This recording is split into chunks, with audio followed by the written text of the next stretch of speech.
semuanya, selamat datang channel SM Media dengan gue Erwin yang seperti biasa akan memberi kalian referensi racun kalau kalian adalah orang-orang yang doyan dengan proses produksi konten kreatif kayak fotografi atau videografi. So, kalau kalian tertarik dengan hal tersebut, nggak perlu ragu, langsung aja subscribe dan aktifin tombol notifikasinya biar nggak ketinggalan update-update terbaru dari kita. Dan kali ini gue pengen bahas MacBook Pro lagi.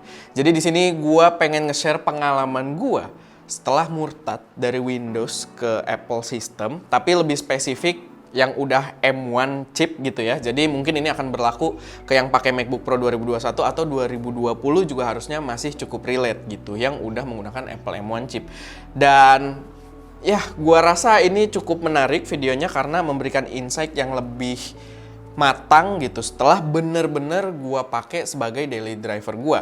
Tapi di sini bukan video review, jadi gua kasih note dulu kalau kalian mengharapkan b-roll yang cakep, itu bukan di sini tempatnya. Tetap ada b-roll, cuman kita udah bikinin review utamanya kemarin, silahkan dicek, ada review MacBook Pro 2021 ini yang bener-bener kita pakai untuk sebuah laptop produksi editing video gitu. Silahkan cek videonya, ada di sana kalau kalian udah kepo. Di sana juga banyak shot-shot bagus, dan di sini adalah video follow up aja setelah gua udah resmi menggunakan MacBook Pro ini, menggunakan Apple ecosystem itu selama 1 bulan lebih. Jadi gua harap bisa jadi insight yang menarik juga, insight tambahan buat temen-temen yang mungkin udah agak consider untuk pindah ke Apple. Lalu gue pengen shout out dulu buat toko Happedia, tempat gue beli laptop ini, karena mereka adalah toko yang cukup reliable, cukup reputable juga, punya reputasi yang cukup baik dalam menjual produk-produk Apple. Dan ya, kalau kalian tertarik juga, link pembeliannya ada di deskripsi. Karena mereka punya harga yang cukup bersaing juga, dan ya trusted, karena gue juga beli ini di sana gitu ya. Dan ya, langsung aja gue pengen membahas beberapa hal yang memang belum sempet gue bahas lebih spesifik di dalam reviewnya, karena kemarin aja tuh durasinya udah cukup lama ya. Di sini ada beberapa note yang pengen gue sampaikan. Pertama, baterai life atau ya kekuatan baterai dari laptop ini. Ini menurut gue sangat memukau banget. Jadi ini adalah pertama kali gue punya sebuah laptop, chargernya itu tidak gue bawa-bawa. Gue punya charger standby di sini di meja kerja gue. Lalu setiap kali ini laptop pengen gue pakai pindah ke lantai bawah buat nyekrip sambil nongkrong bareng anak ST yang lainnya, atau gue bawa pulang, atau gue bawa untuk kegiatan produksi di luar, nantinya buat backup, buat preview data, itu gue tidak bawa chargernya sama sekali. Jadi baterai life-nya bener-bener reliable banget. Gue nggak tahu sih angka pastinya, tapi gue bisa menjamin kalau buat browsing atau ngetik-ngetik script, lalu editing kecil, dia bisa tahan sampai 6 jam. Gue bisa klaim itu gitu. Cuman ya untuk angka pastinya mungkin yang kayak bener-bener durasi pastinya gue belum ada pengetesan seperti itu. Tapi gue sangat merasakan betapa awetnya. Apalagi memang ekosistem si Apple sendiri dari dulu, MacBook Pro itu kita tanpa charger pun kita pakai buat editing itu udah di performa maksimalnya gitu. Jadi nggak perlu kita colok baru dapat performa maksimalnya. On baterai aja, mau on baterai mau dicolok itu performanya sama aja. Jadi ini adalah laptop yang bener-bener chargernya nggak gue bawa-bawa. Sebenarnya kalau gue bawa-bawa juga ya fine-fine aja, chargernya juga nggak begitu gede, tapi ternyata tidak perlu gue bawa gitu. Bahkan ada satu pengalaman, jadi gue sama Sky itu belum lama ini kayak ngisi materi gitu di daerah PIK. Dan di sini agak-agak mengerikan karena biasanya kan tadi gue ceritakan nongkrong, editing di luar, tapi gue tidak punya tanggung jawab terhadap orang lain gitu. Di sini kan kita ngajarnya itu dari jam 5 sampai jam 9 malam. Dan pas di sana gue baru sadar, karena kebiasaan gue tidak bawa charger. Gue awalnya ya semi-semi was-was, walaupun gue udah tahu dia akan bertahan, tapi ya balik lagi karena ada tanggung jawab dengan para pesertanya, dengan panitianya, gue agak-agak was-was. Tapi ternyata mulai jam 5 lalu selesai jam 9, itu ketika selesai baterai masih jauh dari setengah. Gue nggak tahu sih berapa persen, karena waktu itu gue nggak mencet gitu ya, karena kalau dipencet bisa kelihatan berapa persen, tapi gue nggak mencet waktu itu, dan yang jelas masih jauh dari setengah. Sehingga baterai udah bener-bener oke banget di sini. Dan itu gue praktekin bener-bener gue colok untuk materi gitu kan, HDMI. Itu juga salah satu note. Di sini nggak perlu dongle gitu kan, nggak kayak MacBook Pro yang generasi sebelumnya. Gue colok HDMI, gue diemin, lalu kita buat presentasi, buat editing juga sambil ditunjukin di proyektor. Itu berjalan dengan baik gitu. Jadi menurut gue di situ menunjukkan kalau baterai life-nya bener-bener mantep parah. Itu yang pertama soal baterai life-nya. Di sini juga ada satu fitur kalau misalkan kita organizing file, jadi dia itu ada namanya quick look. Kalau misalkan kita buka folder, lalu di situ ada video atau foto, itu bisa kita pencet, lalu kita pencet spasi, dia akan langsung keluarin videonya, ngeplay, dan kita bisa preview di situ. Lalu kita pencet spasi lagi, itu langsung hilang. Dan itu membantu banget buat gua untuk preview, itu kayak terkesan cepet banget. Cuman belakangan sih ada sedikit isu, jadi quick look-nya itu kadang ketika dibuka malah dia kayak ngebuka get info gitu, kayak deskripsi. Cuman bisa diakalin, kita masuk ke activity monitor dan nantinya kita kill proses quick look gitulah. Dan setelah itu udah normal lagi, quick look-nya bisa untuk langsung preview foto atau video lagi dengan lebih jelas gitu. Jadi benar-benar buat organizing file-file syutingan kita itu juga oke banget ketika lagi di lapangan. Lalu untuk menggambarkan betapa powerfulnya, kalian bisa lihat gue ada review Canon EOS R3. Itu kalau kalian belum nonton juga harus nonton banget karena itu kamera yang luar biasa. Bayangin aja harganya 117 juta. Jadi silahkan ditonton untuk sekedar motivasi atau hiburan aja. Itu kamera yang keren banget. Tapi file projectnya itu total 460 GB.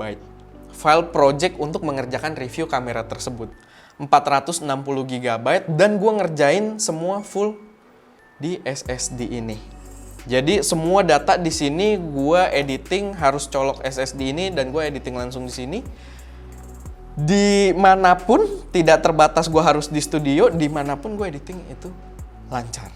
Bener-bener full gue kerjain. Jadi offline editing dan online editing gue kerjain semua di sini. Bahkan gue untuk bikin motionnya juga pakai After Effects menggunakan Adobe Dynamic Link, semua gue kerjain di sini. Jadi se-powerful itu gitu.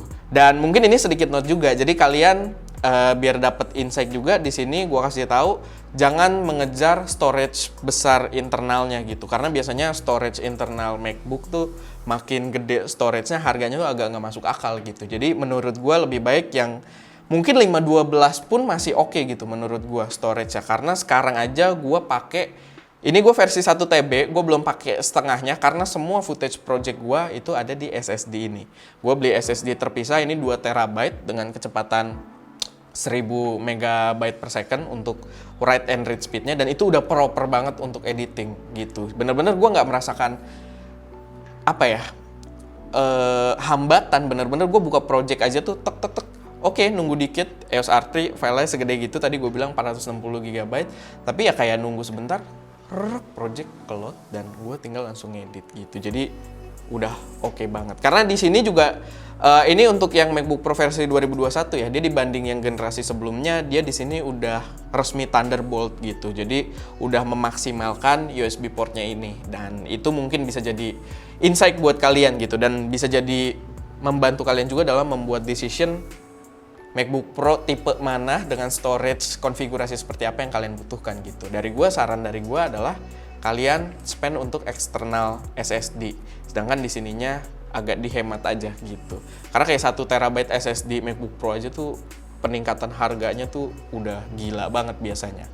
Lalu yang menarik banget juga ini lebih ke Apple ekosistemnya, karena gue ada si MacBook Pro ini, ada iPad, ada iPhone, dan mungkin gue terbilang udik, tapi balik lagi karena gue sebelumnya pengguna Windows ya, gue pakai MacBook Pro ini belum lama, belum ada 2 bulan, dan di sini gue kasih insight setelah sebulan lebih.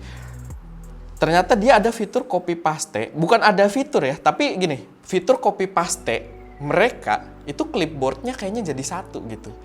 Jadi gue bisa teksnya di sini gua copy, dan ketika gua paste di sini teksnya muncul di sini. Gitu. Itu kepake banget. Contoh kasus yang sering adalah ketika gua mau bikin story misalkan, lalu kita pakein link, tap link, dan story-nya mau dikasih link, cuman udah di dalam Instagram banget nih. Di sini kebuka nih YouTube-nya, kita bisa copy link-nya. Bener-bener itu gua bisa copy, tek. Lalu gua di sini tinggal hold, paste. Itu hasil kopian dari sini. Itu kepake banget. Apalagi di satu sisi si iPhone iOS yang terbaru juga punya fitur kalau misalkan kita motret file yang gambar yang ada teks ya, teksnya bisa di-copy. Dan itu teksnya bisa di-copy, bisa kita paste ke sini. Jadi itu gokil banget gitu. Dan gue bener-bener kayak sebagai pengguna Windows yang baru nyobain the whole Apple ecosystem, gue kayak pantesan aja gitu orang kalau udah pakai Mac susah buat cabut. Karena itu gila banget. Dan copy paste tersebut berlaku untuk file juga. Ya kayak yang kita tahu, kita bisa airdrop sebenarnya. Misalkan gue render video di sini, gue pengen masukin ke HP, bisa airdrop, pilih iPhone gue, lalu dia ngirim dengan cepat. Kecepatannya juga cukup tinggi, sekitar 30-40 megabyte per second setahu gue. Cukup cepet gitu. Dan tanpa menggunakan airdrop. Jadi airdrop ini kan dia bisa ke HP lain juga mungkin yang bukan HP gua, ke iPhone lain atau ke device Apple lain yang bukan punya gua. Tapi kalau sesama punya gua ternyata bisa kayak lewat clipboard. Jadi gua bisa ke bagian rendernya. Misalkan gua render video di sini, gua copy, lalu gua di iPhone gua tuh buka files dan gua langsung pilih di folder mana gua mau nyimpen, gua paste, videonya ditransfer. Dan gak cuma video ya, contohnya yang gue sering pakai memang video, tapi file pokoknya copy paste file antar device itu berlaku gitu, bisa langsung ke iPhone gue, bisa ke iPad gue. Walaupun ya balik lagi dia akan copying gitu, bakal ada waktu untuk transfernya, tapi waktu transfernya pun itu lumayan gitu, kayak pakai kabel.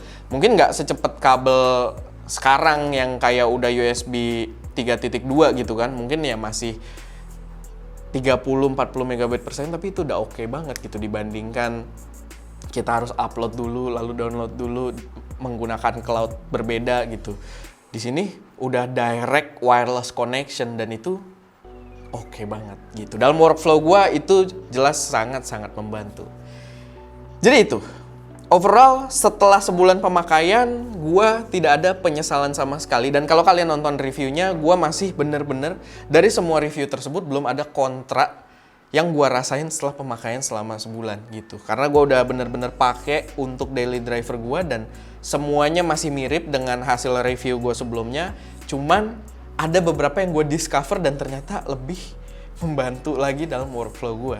Jadi setelah sebulan, gue sama sekali tidak menyesali pembelian laptop ini. Walaupun memang ya cukup mahal, tapi gue yakin dia akan bertahan sampai 2-3 tahun ke depan. Minimal. Kalau gue nggak gatel gitu ya, keluaran baru terus gue gatel, terus lagi ada duit gitu, bisa aja. Cuman maksud gue tetap bisa rely dengan laptop ini, gue yakin 2-3 tahun ke depan. Atau mungkin 4-5 tahun ke depan harusnya juga masih bisa gitu. Karena di hari ini aja masih banyak yang pakai MacBook Pro 2014, 2015 gitu. Masih ada yang pakai. Dan ini menurut gua checkpoint juga gitu. MacBook Pro di 2021 ini menurut gua checkpoint yang akan bertahan cukup lama, bertahun-tahun ke depan. Gitu. Oke. Jadi itu aja sedikit pembahasannya. Semoga bisa bermanfaat buat teman-teman. Sedikit ya insight tambahan aja buat teman-teman yang mungkin lagi cari info-info yang lagi gatel banget, pengen tahu soal MacBook Pro 2021 gitu. Dan beberapa hal tadi terkait dengan Apple ecosystem harusnya berlaku juga tapi ya di yang versi 2020. Cuman powerfulnya atau ya dari segi performance ya lebih applicable ke yang udah menggunakan Apple M1 chip. Jadi yang 2020-nya juga yang udah M1 gitu. Walaupun belum M1 Pro atau M1 Max. Tapi ya itu.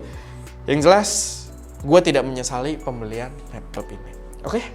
Itu aja guys, semoga bermanfaat. Kayak biasa kalau misalkan ada koreksi, saran atau pertanyaan, atau kalian punya informasi yang gue belum cobain di sini, belum gue ceritain di video review atau di video ini, mungkin boleh juga taruh di kolom komentar yang mungkin nanti akan membuat gue terpukau lagi. Oh ternyata ekosistemnya masih lebih capable lagi gitu, lebih luas lagi. Dan ya, itu aja. Gue Erwin, di belakang kamera ada Ska, dan jangan lupa untuk berkarya.